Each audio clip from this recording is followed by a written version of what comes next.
àndandoo de ba ca gën mooy déeyoo daal di disoo ni àndandoo de ba ca bon mooy déeyoo daal di tesoo sa kàddu bul ko acc de ko xàcc di ko bàcc fu mu dal mu pàcc tàcc lu nay nàcc lu bënnul fàcc kan la kàddu am dul fàcc tey kon dama naan STUDIO mooy seen émission en studio tey nag mbokk ak xarit yi ñuy seetaan ci Sénégal TV lëkkaloo ci ak Seneweb dañ leen di wax dal leen jàmm ci seen biir émission en studio ñu seet si naan boo xam ne liggéeyam dafa mucc ayib ci wàllu mouvement hip hop suñu waxee Rayane Fakih tur yëpp fi muy dem moo di Kayid ban groupe Chronique de Zach un artiste un homme du milieu koo xam ni il est rompu à la tâche qui a fait les beaux jours du mouvement hip hop fii ci Sénégal dina am ak moom waxtaan bu yaatu kii di Rayane ñu koy wooyee Kayid dina waxtaan ak ñun ci vie am en tant que artiste en tant que parcours bu mu def ci musique bi mouvement hip hop bi en tant que producteur ci wàllu musique bi ci wàllu audiovisuel ci wàllu film fiction yi ne ci kanamam loolu dinañ ko waxtaan ak moom ci seen biir émission en studio. comme ni ma leen ko daan tàmm waxee kuy tegu ci yoon di nga ter ci dëkk kon nag ka nekk ci yoon wa moo ne xëy yóbbaale kon ki nga xam moo di Rayane Kayid dafa mel ni ñëpp yow rek la ñuy déglu seen biir émission en studio.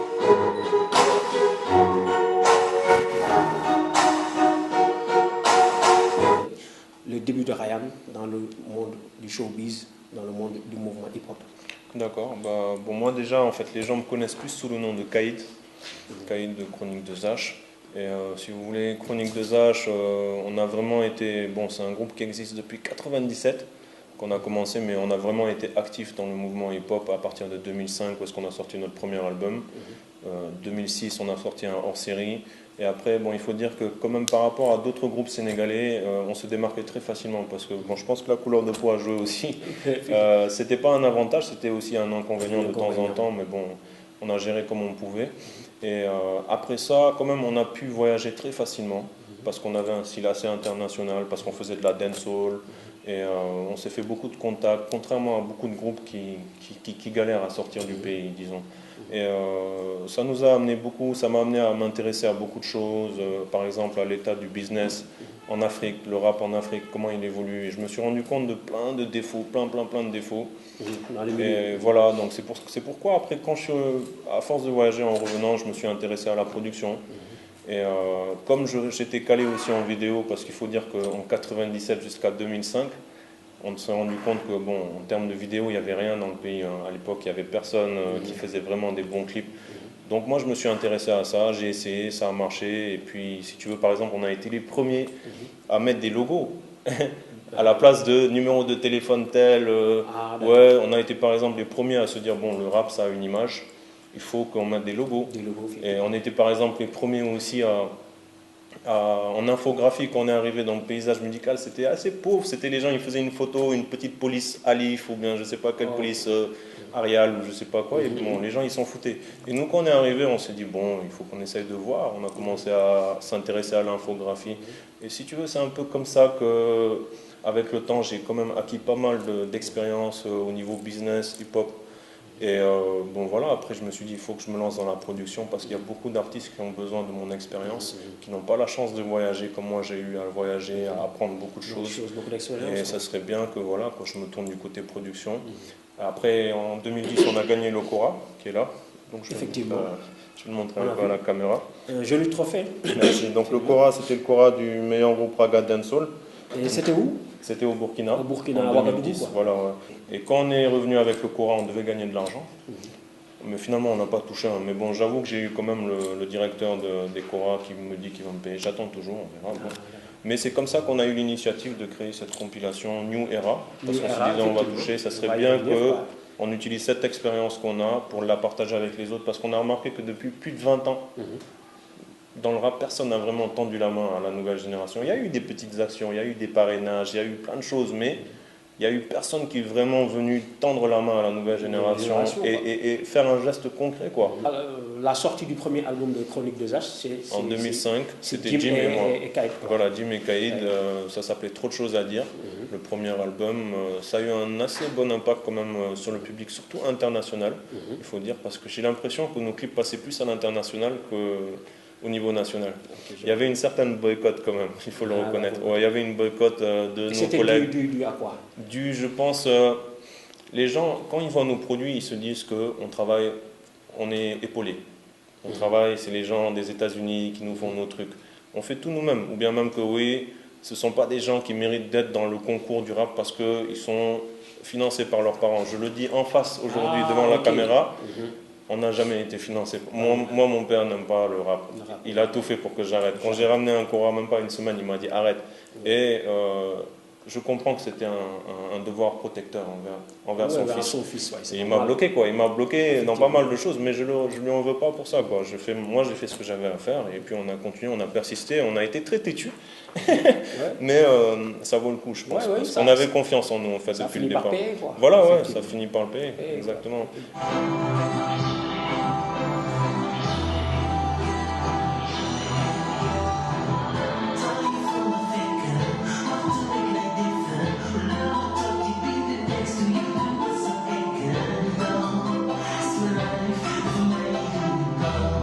Les résultats, ils sont là. On a gagné un Cora.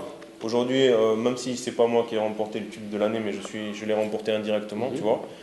Books l'a gagné à travers mon travail, tu vois. Moi, je suis très fier de ça. Et il y en aura d'autres encore, tu vois. Et j'espère pouvoir faire partager des expériences avec d'autres artistes et ainsi de suite. Voilà. Mais au moment où vous étiez en train de rapper, au niveau de la langue, ça n'a pas été une barrière, par exemple, pour communiquer avec le public hip-hop, qui souvent, ils excellent dans la langue Wolof? Effectivement, au moment où on avait commencé, c'était une réelle barrière. Mais je me suis rendu compte, par exemple, qu'un gars comme Nix n'avait pas forcément ces mêmes problèmes. Et bon, j'ai compris que la vérité, c'est que la musique, c'est un partage. À partir du moment où on la partage, il faut que les gens se sentent concernés par ce que tu dis. Donc, si toi, tu n'es pas exactement comme eux et que tu leur dis un message alors que tu n'as même pas la même couleur de la personne, il y a des bonnes chances que ces personnes-là ne se sentent pas concernées par ton message. Et je comprends ça. Je comprends ça. Bon, je sais que ça a été un handicap pour nous, mais on n'a jamais voulu en faire une fatalité. Donc, après, en dehors de ça, nous sommes des gens, on veut partager des expériences. Et on veut partager. Donc, beaucoup de gens nous ont... Bon, après, par exemple, il y a eu le cas de Getty avec qui c'est parti jusqu'au tribunal, hein, par contre. De Getty, et c'était à quel propos? C'était au sujet des clips, mais bon, ça, c'est un long sujet. Hein. Je pense pas que ça va faire le débat d'aujourd'hui. Mais... De Getty, on a fait carrière ensemble pendant un bon moment. C'est un artiste qu'on a beaucoup contribué à son retour. D'ailleurs, les gens le savent. Mais après, arrivé à un moment, De Getty, c'est un artiste. Moi, je lui faisais ses pochettes, je lui faisais ses sons. J'étais à sa disposition, quoi. Même lui, il le sait. Mais après un moment, je ne sais pas qu'est-ce qui lui est passé par la tête. Il a commencé à nous mettre des coups de pression pour qu'on lui fasse des clips gratuitement. Il a commencé, oui, non, ça allait très loin. Hein. Ça allait très loin. Après, finalement, au tribunal, il ne s'est jamais présenté. On est parti presque 6 fois. Hein. Il n'est jamais venu. Il n'est jamais venu, ni lui ni son avocat, et ça a été en suspens. Bon, ben voilà quoi. Après, à part De Getty, non.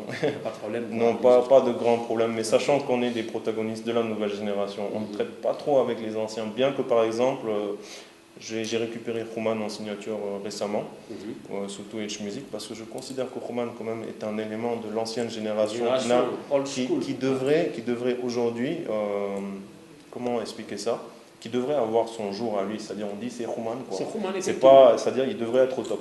La consécration il doit l'être, voilà. C'est-à-dire que depuis le temps, il fait partie des 3 meilleurs groupes du Sénégal. Mais on ne peut jamais vraiment dire c'est le premier. Voilà, et je sais que Khuman, il a le talent. Pour moi c'est le meilleur rappeur de l'ancienne génération.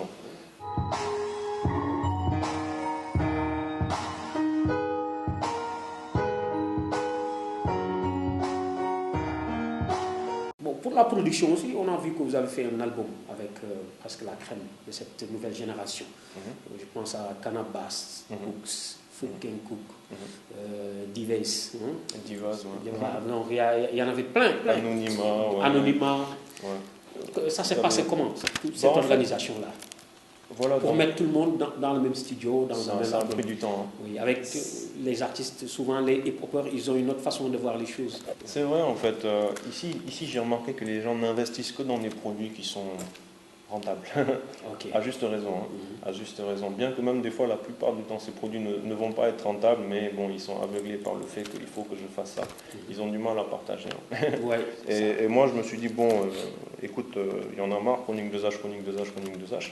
Moi, je veux partager mon expérience avec les autres et je veux faire quelque chose. On aurait très bien pu faire une compilation, inviter on a des amis au niveau international, hein, on peut mettre des têtes internationales. Mais je me suis dit, au Sénégal, on a besoin de marquer une nouvelle ère quand même. On a besoin, c'est toujours les mêmes têtes d'affiche, c'est toujours les mêmes. On a besoin de mettre en honneur la nouvelle génération. Donc moi je dis pas qu'on a mis toute la nouvelle génération dedans, hein, c'est pas, j'ai pas cette prétention là. Mais on a essayé de faire ce qu'on pouvait. Hein. On a essayé d'appeler par rapport à nos répertoires et quand on appelait les gens, après même ces gens nous proposaient d'autres, par exemple Seven Shot, c'est Simon qui me les a proposés. Et Seven Shot, ils se sont fait découvrir par New Era avec le morceau Pédophile qui a très bien marché. Et moi ça me fait plaisir, c'était vraiment l'objectif qu'on voulait et on s'est dit que dans cette nouvelle génération, il y a des gens qui sont connus, il y en a d'autres qui le sont moins. Donc on va essayer de tous les mettre en avant. Au départ, on devait faire juste une espèce de mixtape, c'est-à-dire ça ne devait pas être mixé, on devait faire juste un truc. Mais après, les artistes, ils ont tellement venu, quand ils savaient que c'était Chronique de Zach qui organisait, mettre la qualité. On sentait que les gars, ils avaient écrit. C'était un truc. Il y avait de l'engagement. Oui, il y avait vraiment un engouement. Chaque artiste qui venait, il voulait donner le max et on s'en est rendu compte. Hein. Eux-mêmes nous le disaient. Ils nous disaient qu'on ne peut pas venir faire un morceau et après les gens vont dire c'est le plus nul. Il faut qu'on fasse le meilleur morceau de cette compil. Et chacun s'est donné à fond quand même. Et il faut savoir qu'on n'a payé personne. Hein. On n'était pas en mesure de le faire. Bon, on attendait des moyens qui ne sont jamais venus en fait. Ok, d'accord. Donc voilà.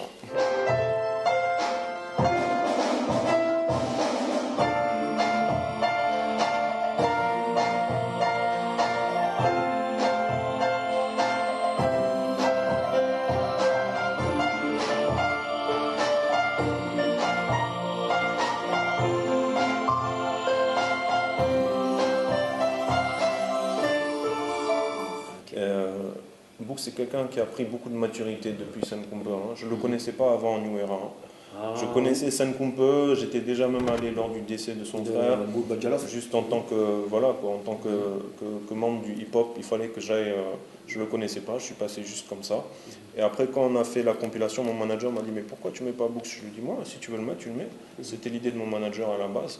Et il m'a fait écouter ce qu'il faisait, j'ai dit mais c'est excellent. Et on a senti que vraiment... Et puis pour dire que Book c'est vraiment un artiste mature, c'est quelqu'un, il a choisi l'instru parmi les derniers. C'est-à-dire on avait une sélection de 100 instrus. C'est des sons que j'avais fait depuis 2005. Hein. 2005, ouais. Voilà. On avait une sélection, il est venu presque en dernière position choisir son instru. Si vous voulez, il a pris l'instru la plus dépourvue. L'instrumental la plus dépourvue. L'instrumental que vous écoutez dans le CD n'est pas exactement la même. Bon, elle a été changée après on l'a réadapté une fois qu'il a posé. Au début, c'était quelque chose de très simple. Voilà, c'était super simple. Je ne pensais même pas que ça allait être pris. Mais il a récupéré et la manière dont il a posé, il a donné beaucoup de vie à ce son. Et bon, moi je pense qu'il a vraiment mérité parce que c'est pas tout le monde qui a fait ce travail. C'est un travail d'expérience quand même. C'est pas tout le monde qui a fait ce travail là-dedans. Et par exemple, rien que nous, Chronique de Zach, on est allé prendre un son qui pète, quoi. On a pris un son lourd avec Alienzik. On s'est dit, c'est ça qui a reflété. Mais alors que lui, il est venu vraiment avec un son très light. Et ce qui fait la différence, c'est vraiment la manière dont il a posé, beaucoup d'expérience, beaucoup de technique. Et je pense, comme on disait au début, c'est-à-dire que la musique, c'est quelque chose qui se partage.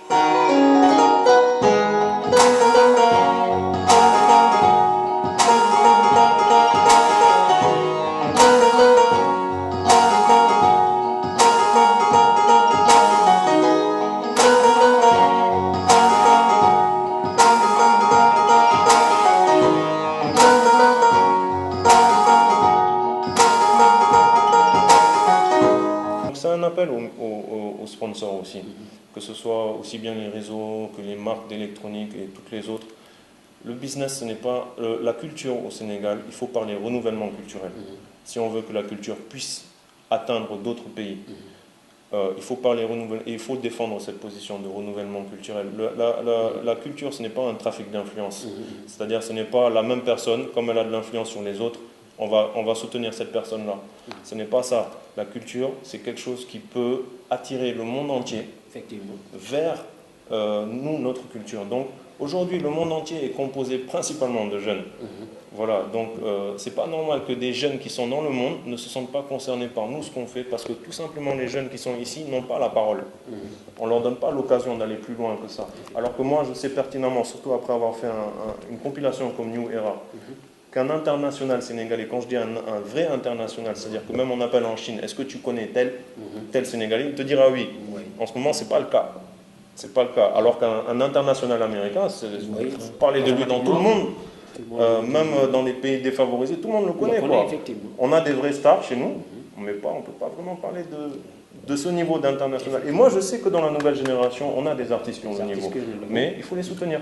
Quand on part au BSDA, on a l'impression qu'on a plus de devoirs envers eux qu'ils ont de droits à nous restituer. Donc, c'est-à-dire qu'ils sont très forts pour nous expliquer quelles sont nos taxes à payer, nos devoirs.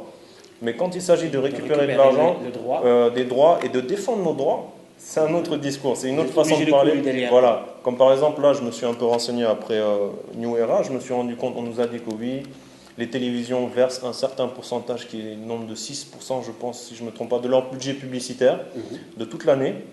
Ils prennent, je pense, 6% ou bien 7%, je me trompe.